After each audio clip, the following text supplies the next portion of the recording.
बुढ़ा खुद तो मर गया लेकिन अपने लाल को हमारी छाती पर छोड़ गया। अरे तो दुखी क्यों होती हो भाग्यवान, वो हमारे साथ रहेगा तो उसके हिस्से के मालिक भी हम ही होंगे। वो तो ठहरा बुद्धू। हाँ हाँ, जैसे कि आप जानते नहीं कि वो अपनी चोरू का गुलाम है। अरे राधा तो बिल्कुल सीधी सादी गाय है, उसे तो तुम घर के कामकाज में लगा लिया करो। और उसका वो बुद्धू पति, उसे तो मैं बैल बनाकर अब खेत के कामकाज करवा लूंगा। और अगर कभी बंटवारे की बात आई तो उन बेवकूफों को बंजर वाला खेत ही देंगे। तो बस अपना मुंह मीठा रखना, फिर देखना कमाल। इसी तरह संदीप और संगीता मुंह के मीठे बनकर निरंजन और राधा से सारे काम करवा लेते और वो दोनों बेचारे दिन रात कोल्हू के बैल की तरफ पिसते रहे, कभी खेतों में तो कभी घर पर। ऐसे ही एक रोज, ओहो, अब मर गई रे मर गई, आज तो लगता है ये पैर टूट ही जाएंगे। काश की कोई होता जिससे मैं ये पैर दबवा लेती। दीदी ज्यादा दर्द हो रहा है, लाइए मैं आपके पैर की मालिश कर देती हूँ। अरे नहीं नहीं पगली, तू मुझे पाप चढ़ाएगी क्या? भला कोई अपनी छोटी बहन से भी पैर की मालिश करवाता है क्या? रहने दे। एक तो बहन भी बोलती हो और ऊपर से गैर भी समझती हो। आप भी तो मेरी बड़ी बहन जैसी हो और बड़ों की सेवा करने से कोई पाप नहीं लगता। लाइए मैं मालिश कर देती हूँ। बेचारी राधा अपनी जेठानी के बहानों से अनजान उसकी सेवा करती और जेठानी मन ही मन खुश होती। यही हाल संदीप का भी था। अब आप चिंता मत करो, मैं कर दूंगा खेतों की बुनाई निराई। अब खेतों का सारा काम निरंजन देखता और घर का राधा। ऐसे ही समय बीत गया।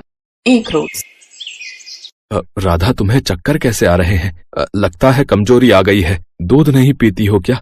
दूध मिलता ही कहाँ है जी, बड़ी मुश्किल से तो एक छोटे से कप में मोनू को मिलता है, फिर मुझे दूध कहाँ से मिलेगा? इतना कुछ होते हुए भी हमारे बच्चों को हर चीज के लिए तरसना पड़ता है। दीदी के बच्चे तो तीनों टाइम दूध फल खाते हैं। तो तुम भी अपने बच्चों को क्यों नहीं दे देती? क्योंकि जेठानी जी फ्रिज में ताला लगा कर रखती हैं। ये सुनकर निरंजन को बड़ा दुख हुआ। उसने अपनी भाभी से जाकर कहा, खरीद के जो मर्जी ले आओ, तुम्हें किसने रोका है? कहाँ से खरीदूं भाभी, सारा हिसाब तो भैया के हाथ में रहता है। अच्छा, तो इसका मतलब अब तुम्हें सारा हिसाब किताब अपने हाथ में चाहिए? आने दो, आज उनको सब बताती हूँ। आप गलत सोच रही हैं दीदी, इनका वो मतलब नहीं था। आप बेकार में ये बात का बतंगड़ बना रही हैं। हे राम, देखो तो, जिनको खिलाया पिलाया इतना कुछ किया इनके लिए, आज वही कह रहे हैं कि मैं बात का बतंगड़ बना रही हूँ। आने दो उनको, आज तो फैसला होकर ही रहेगा। दोनों भाइयों की तू मैं हुई और बंटवारा तय हो गया। उपजाऊ जमीन बड़े भाई ने कब्जा ली और बंजर छोटे भाई को दे दी और रहने के लिए उन्हें एक झोपड़ी दे दी जो उनके बंजर खेत के पास थी। पूरे जीवन भर गधे की तरह काम करते रहे और अंत में भैया के मन में कितना लालच आ गया। अब इस बंजर जमीन का मैं क्या करूंगा? आप चिंता मत करिए जी, मैंने अपने बाबा से सीखा था। बंजर जमीन की मिट्टी निकालकर उसमें खाद भरकर पानी भर देंगे ताकि वो उपजाऊ बन सके। बिल्कुल सही कहा तुमने। जब हम उनके लिए मेहनत कर सकते हैं तो फिर अपने लिए क्यों नहीं? अब उन दोनों ने अगले दिन से ही मेहनत शुरू कर दी। कुछ दिनों में उनकी मेहनत रंग लाई। उनका खेत उपजाऊ हो चुका था। उन्होंने उस खेत में पालक बोया। सारे खेत में पालक उगते ही उन्हें ऐसा लगा मानो उन्हें नई जिंदगी मिल गई हो। वो दोनों बहुत खुश हुए, लेकिन अगले ही पल निरंजन का चेहरा उतर गया। उसे देख राधा बोली, क्या हुआ जी, आप क्यों उदास हो? क्या इस पालक को बेचकर हमारा जीवन चल जाएगा? आप जानते हो, मेरे मायके में पड़ोस की एक काकी रहती थी।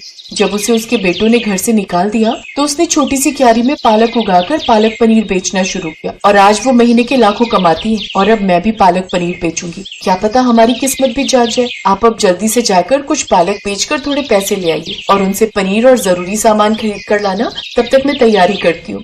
लेकिन कहाँ?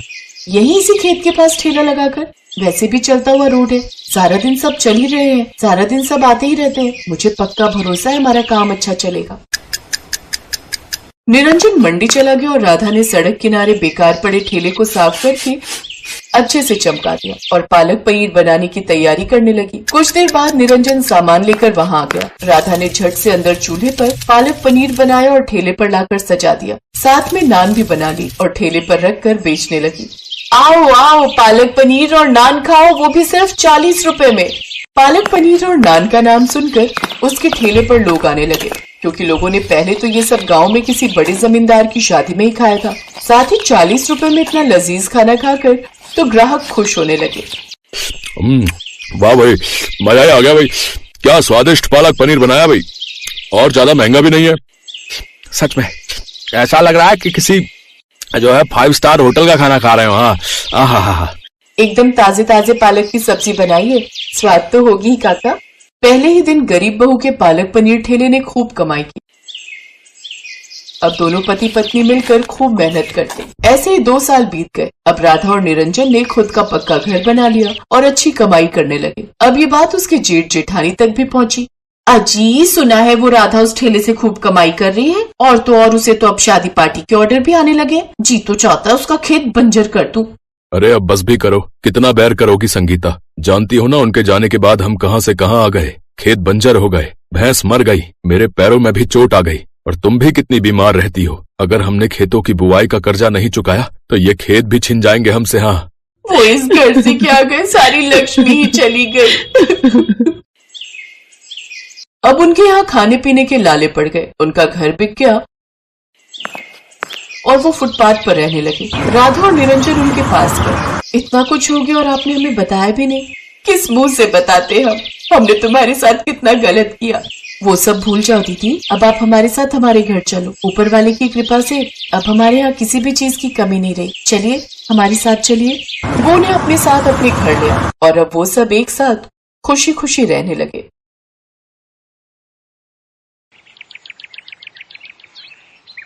हरिया, बस कर बेटा, सुबह से काम कर रहा है, आजा रोटी खा ले। हाँ माँ, तुम चलो, बस ये कढ़ाई तैयार होने ही वाली है। ठीक है, जल्दी कर। कमला और उसका बेटा हरिया एक छोटे से गांव में रहते थे। हरिया के पिता एक लोहार थे और हरिया ने उन्हीं से लोहार का काम सीखा था। लेकिन एक दिन एक हादसे में उनकी मौत हो गई। हरिया शुरू से ही बहुत समझदार था। उसने जल्दी ही काम शुरू कर दिया और पैसे कमाने लगा। वो लोहे के बर्तन बनाकर बेचने लगा और इस तरह घर चलाने की जिम्मेदारी उठाने लगा। अरे वाह, आलू मटर की सब्जी, बढ़िया। आज तो पेट भर कर खाऊंगा। हाँ, जितना चाहे उतना खा। अच्छा सुन, अब तू बड़ा हो गया है रे, कब तक मुझसे घर के सारे काम कराएगा? अरे कैसी बात कर दी माँ, कल से तुम कुछ मत करना, सारा काम मैं करूंगा। अरे बैल बुद्धि, मैं ये कह रही थी कि तू अब ब्याह कर ले। ना, मैं ब्याह नहीं करने वाला। क्यों भाई, सब करते हैं तो फिर तू क्यों नहीं करेगा? माँ, मैं जितना कमा पाता हूँ उसमें हम दोनों का ही गुजारा ठीक से नहीं हो पाता। ऐसे में तीसरी का खर्चा कहाँ से उठाऊंगा? और दूसरी बात, कल को वो आकर तुमसे लड़ने लगी तो मुझसे तो बर्दाश्त नहीं होगा माँ। अरे पगले, सारी लड़कियां एक जैसी नहीं होती, और वैसे भी घर में लक्ष्मी आ जाएगी तो अपने भाग्य का खाएगी, समझा? कुछ भी कहो पर मैं ब्याह नहीं करूंगा माँ। हरिया अपनी माँ कमला की बात मानने को तैयार ही नहीं था। उसने आराम से खाना खाया और फिर साइकिल पर ढेर सारी लोहे की कढ़ाइयाँ रखकर उन्हें बेचने चल पड़ा। दिन भर में मुश्किल से वो 2-3 कढ़ाइयाँ ही बेच पाता था, जिससे उसे 200-250 रुपए मिल जाते थे। बस यही उसकी रोजी थी। और फिर उसी शाम, अरे माँ, ये आलू टमाटर की सब्जी अभी भी रखी है, तुमने खाना नहीं खाया क्या? खाया तो था, पर सब्जी थोड़ी ज्यादा बन गई थी। वो छोड़, ये बता तूने क्या सोचा फिर शादी के बारे में? क्या माँ, फिर वही बात, कुछ और बात करो ना। अच्छा, मतलब तू चाहता है कि मैं बिना पोते पोती का मुंह देखे इस स्वर्ग से धार जाऊं? इसे मेरी इच्छा मान चाहे जिद, ब्याह तो तुझे करना ही पड़ेगा। ठीक है, पर एक शर्त पर करूंगा मैं ब्याह। हाँ बोलना। कल फिर से आलू टमाटर की सब्जी बनाओगी? हरिया की बात सुनकर कमला हंसने लगी। हरिया जितना मेहनती और ईमानदार था उतना ही भोला भी था। अब कमला पर जिम्मेदारी थी कि वो हरिया के लिए उसके जैसी ही मेहनती और भोली भाली लड़की ढूंढ कर लाए। और अगले दिन से ही कमला इस काम में लग गई। और फिर एक दिन बगल के एक गांव में उसे एक ऐसी लड़की मिल ही गई। कमला उसके घर हरिया के लिए रिश्ता लेकर गई। वहां पहुंचते ही उसने देखा कि वहां भी एक आदमी हरिया की तरह कढ़ाइयाँ बना रहा था। और फिर, दीनानाथ जी नमस्कार। नमस्कार बहन जी, मैंने आपको पहचाना नहीं। मैं कमला, रामकिशन की जोरू, चंबलिया गांव से आई हूँ। अच्छा, आओ बहन जी आओ। मैं और रामकिशन शहर में कई दिन साथ रहे थे, फिर मुझे पता चला कि वो शांत हो गया है। वो सब छोड़िए, आप कैसी हैं और आपका बेटा? इसके बाद कमला ने दीनानाथ से उसकी बेटी लक्ष्मी का हाथ अपने हरिया के लिए मांग लिया। दीनानाथ अपनी बेटी से बहुत प्यार करते थे। उन्होंने हरिया से मुलाकात की तो उन्हें भी हरिया बहुत पसंद आया। और फिर कुछ ही दिनों के बाद हरिया और लक्ष्मी की शादी हो गई। आहा, अब मेरी सारी मन्नतें पूरी हो गई, मेरे घर लक्ष्मी आ गई। पर माँ जी, मेरा सिर्फ नाम ही लक्ष्मी है, मेरे बाबा बहुत गरीब हैं। हाँ तो हमारे पास कौन सा ताजमहल है, तू हमारी लक्ष्मी है और हमेशा हमारी लक्ष्मी ही रहेगी। लक्ष्मी वाकई बहुत समझदार और मेहनती थी।